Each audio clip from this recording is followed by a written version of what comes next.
Hey, what is going on guys, Arcus Pro here, and after some time owning and using the OnePlus One for days on end, I've decided I will make my full review on the device.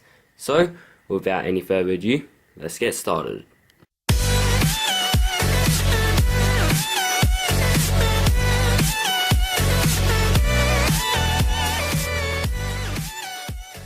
Starting off with the design.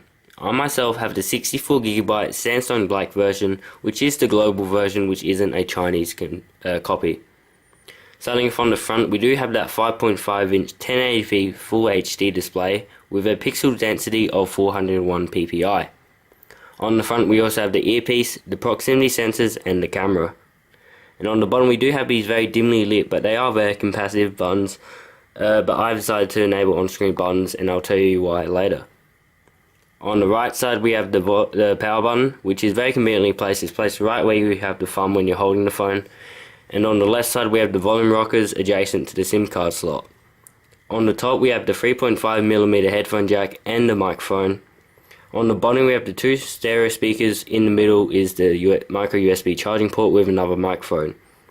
On the back, we have the camera, the OnePlus logo, and the CyanogenMod logo. But for the Chinese copy of this phone, you will not have the CyanogenMod logo.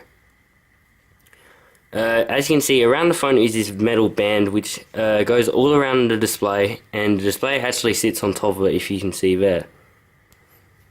Now, that is a very neat feature. It does feel like you're getting a very premium experience when you're holding this phone due to that metal band. But if you were to drop it, the display will come first, and that won't be very good. Moving on to the hardware. This phone features a Snapdragon 801 processor clocked in at 2.5 GHz, the Adreno 330 GPU, 16GB or 64GB of internal memory which is not expandable. You also are given a 3100 mAh battery which will be able to last you a full day without having to charge it of standard use. And you also get 3GB of DDR3 RAM. Playing games and multitasking with this phone is a breeze, with the battery being able to withstand 5+ hours of use on a daily basis. Moving on to the software. This phone runs a custom version of CM11 which is being called CM11S. This is designed specifically for the OnePlus One and is basically stock Android 4.4.4 KitKat, which enables you to edit it a lot and modify how you want to run it, and it's basically a stock Android experience, except you are able to customize it a lot as well. As you can see there, CyanogenMod, and you're also given the build number, the Android version, stuff like that. Just showing you that I'm running KitKat.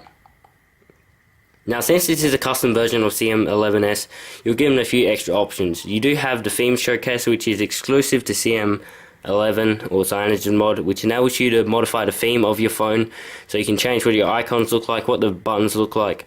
You also are able to enable on-screen or capacitive buttons, which, as you can see there, they go away, and then you get the buttons down the bottom, but they aren't very brightly lit, so I've put it on-screen buttons. You're also given a few extra gestures, like drawing a V on the screen, which turns on the flashlight, draw a V again, which turns it off. Given the option to draw a circle to go into the camera app. And you also get some extra options to change, play music and stuff like that, which I'll go into detail on another video. All of these features make a very neat phone, and it basically makes this phone a cut above the rest. But CyanogenMod does come with a lot of bugs, but most of these bugs and problems with the phone are fixable with software updates, so I'm not really going to count them as cons towards this phone, seeing as they can be fixed. The camera on this phone is average. It is pretty good. It's capable of recording HD 1080p video as well as 4K UHD video as well, except you do not get any autofocus. This phone does very well in lighted settings, but when it comes to low light, this camera really lacks it and isn't very good. Since this is a custom version of CyanogenMod, you are given extra options to change what video quality you want to record at, the size of your photos. So you can see here I have various sizes of megapixels for my photos. You can change the quality. You can also film in HD 720p 120 frames per second slow-mo, which you can change that to 60 if you prefer.